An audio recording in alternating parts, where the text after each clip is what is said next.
La phase suivante, c'est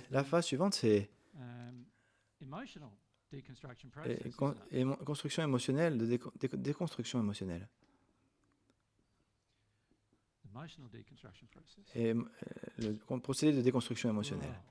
Alors, maintenant, c'est vraiment beaucoup plus compliqué que ça, en fait, n'est-ce pas? Parce que la déconstruction émotionnelle du procédé est la même façon où on analyse les choses de façon intellectuelle jusqu'à maintenant. Comme on nous avait parlé dans l'école, on nous avait parlé de la raison, de la logique, de répondre, poser des questions, répondre aux questions, etc. Jusqu'à on arrive au point où on a commencé à parler que c'était la compréhension dans notre tête.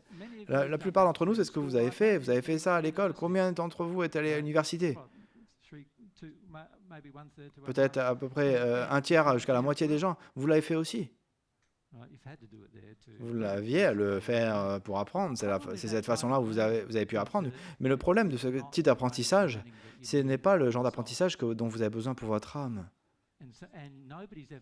Et personne ne vous a vraiment dit comment l'apprendre à vos âmes. Et du coup, le problème avec ça, et ça se fait que toutes les choses de Dieu et les vérités de Dieu, de l'univers, et les vérités de l'univers dont je parle, qui passent de la 6e dimension et au-delà, où c'est qu'on voudrait tous arriver.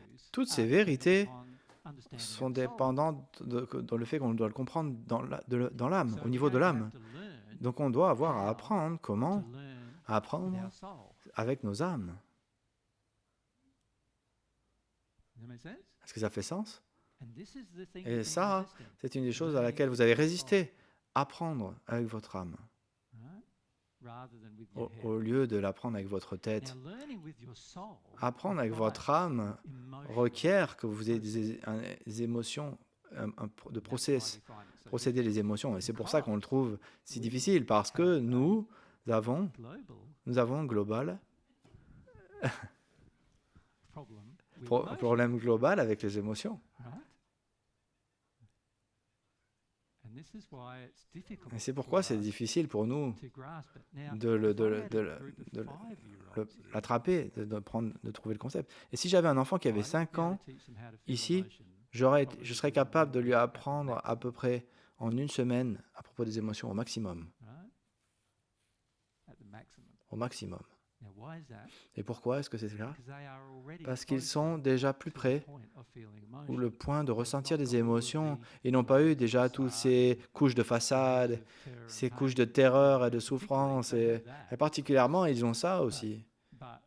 Mais ils n'ont pas eu cela encore. Ils n'ont pas ça encore, la souffrance et le péché, de façon intellectuelle. Et donc c'est assez facile pour eux. Et en fait, on a trouvé, c'est que par rapport aux enfants d'Eloïsa, parce qu'on a un petit peu fait des choses avec eux, je peux m'asseoir avec eux et juste les garder quelques minutes avec eux et ils sont tout de suite dans leurs émotions. J'ai même pas besoin de dire quelque chose. Vous savez comment vous avez l'émotion de rébellion en vous, et la majorité d'entre vous, vous l'avez. C'est super de se rebeller contre les lois, mais de déclencher ça dans d'un enfant, c'est juste garder un enfant et les jambes et le garder sur mes genoux. Mais c'est pas ce que je vais faire avec vous. Vous allez peut-être me taper ou crier, vous allez peut-être même me tuer dans le procédé.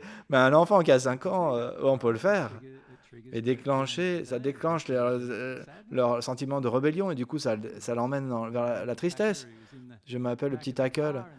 Il était dans la voiture et les parents voulaient sortir de la voiture parce qu'il criait tout le temps. Et j'ai juste dit, mais laissez-le là, attachez-le en fait. Mais disons, il est attaché et du coup il a crié et dit des choses après 2 heures et après il a pleuré et après il est arrivé dans le repentir et après 3 heures c'était fini. Après ça, c'était un rêve de voyager avec lui dans la voiture. C'est comme ça que ça fonctionne pour un enfant, c'est assez simple. Parce qu'un enfant, il n'a pas eu toutes ces couches d'intellectuel à déconstruire et il n'a pas beaucoup de blocage émotionnel aussi. Du coup, maintenant, nous sommes adultes. Nous devons traverser un procédé maintenant. Pouvez-vous voir ça?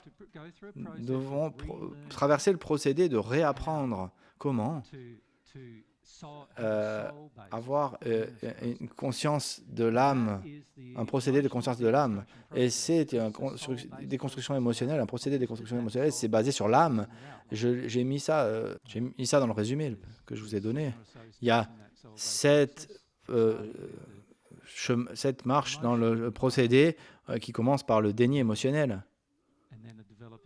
Et après, développer l'émotion, la conscience de l'émotion. Mon conseil, c'est que vous vous posiez là-dessus et que vous commenciez à étudier cette information à propos du procédé. Parce que c'est le procédé que vous avez perdu naturellement. Ce procédé est naturel dans chaque enfant, mais c'est facile à leur apprendre, mais dans les adultes, nous avons tout cela, toutes les raisons qui font qu'on ne veut pas le faire de ce dont nous avons parlé. Mais ça doit être fait parce que, comme je vous ai dit avant, dans notre question et réponse, est-ce que c'était dans la question-réponse Ah non, c'était peut-être ce matin, dans la session du matin. Rappelez-vous, l'âme communique avec l'âme de Dieu que d'une âme à âme. Ça ne passe pas par le langage de l'intellect. Donc, d'âme à âme. Si vous voulez recevoir des informations de Dieu, qui est le but en fait, on est tous ici, on est ici parce qu'on veut recevoir l'éducation dans l'amour, et ça ne peut que venir de l'amour parce que la vue de l'amour du monde est complètement distordue. Nous devons avoir l'éducation de Dieu et la seule façon d'avoir l'éducation de Dieu, c'est d'avoir une communication d'âme à âme et nous devons apprendre comment le faire. C'est tout ce que nous avons à faire, apprendre à le faire. Et en fait, il y a beaucoup d'entre vous, vous allez vous punir vous-même, vous allez être frustré avec vous-même, et ennuyé avec vous-même, et ennuyé avec moi, et avec toute personne possible. Des fois même, vous allez vous rebeller à propos du procédé. C'est juste un procédé d'apprendre, ou que vous ne savez toujours pas comment faire. C'est tout. Et ça va prendre du temps. Ça va prendre du temps parce que le monde entier est opposé à vous, que vous allez le faire. Et actuellement, vous êtes opposé à le faire, sinon vous seriez en train de le faire. Et même vous êtes opposé, le monde est opposé, les esprits autour de vous sont opposés aussi. Qui n'est pas opposé? Jésus. Jésus n'est pas opposé à que vous le fassiez. Mais il est un des milliards, 1 sur 1 milliard. La raison pourquoi vous ne l'avez pas fait, c'est parce que vous voulez que les milliards de gens viennent avec vous, du coup, vous ne vous sentirez pas attaqué par les autres gens, les millions d'autres gens, milliards d'autres gens pour le faire. Est-ce que ce n'est pas le cas? Mais qui d'entre vous, vous attendez que votre famille soit d'accord, que vos amis soient d'accord? Vous espérez qu'ils vont l'être dans un point futur, mais de façon honnête, ils ne vont pas l'être tant qu'ils connaissent le bénéfice de cela. Et personne ne le connaîtra si le bénéfice de cela, si seulement vous le faites. C'est la seule façon qu'ils vont pouvoir le faire, en fait. Et comme j'ai dit, c'est sûrement les premiers de ceux-là qui vont vous opposer, être pas d'accord avec vous. Parce qu'ils ont une différente idée de ce que la vérité est, ils ont une différente idée de ce que l'est l'amour. Et bien sûr, ils vont s'opposer à vous de façon initiale. Je n'ai pas un seul exemple de ma famille où il y a quelqu'un qui ne s'est pas opposé à moi au premier siècle. Éventuellement, ils vont changer d'avis. Éventuellement. Pour certains, ça a pris 100 ans.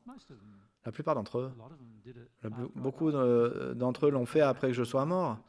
Et sont revenus, ils sont arrivés après. Ma mère, la plupart de mes frères, mes sœurs, ça a pris du temps avant que ça arrive, mais ils l'ont fait dans le monde spirituel avant que ça arrive. Mes frères aussi, ma mère l'a fait, mon père l'a fait aussi après que je sois mort.